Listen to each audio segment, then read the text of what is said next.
ஆந்திர மாநிலத்தை பிரித்து தெலுங்கானா தனி மாநிலம் உருவாக்கும் முடிவுக்கு அம்மாநில முதலமைச்சர் கிரண்குமார் ரெட்டி தொடர்ந்து எதிர்ப்பு தெரிவித்து வருகிறார்.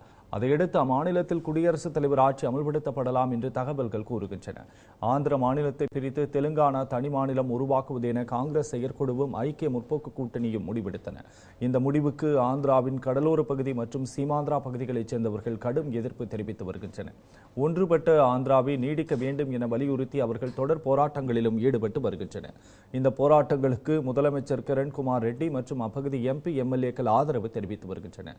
அது மட்டுமின்றி தெலுங்கானா தனி மாநிலம் அமைப்பது தொடர்பான தீர்மானம் மாநில சட்டப்பேரவையில் கொண்டுவரப்பட்டால் அதனை தோற்கடிப்போம் என்றும் காங்கிரஸ் மேலிடத்திற்கு மிரட்டல் விடுக்கப்பட்டுள்ளது. இந்த விவகாரத்தில் மாநில அரசும் மாநில காங்கிரசும் இரு பிரிவாக செயல்படுவதால் மாநிலத்தில் குடியரசுத் தலைவர் ஆட்சியை அமலாக்க வேண்டும் என்ற கோரிக்கை வலுத்து வருகிறது.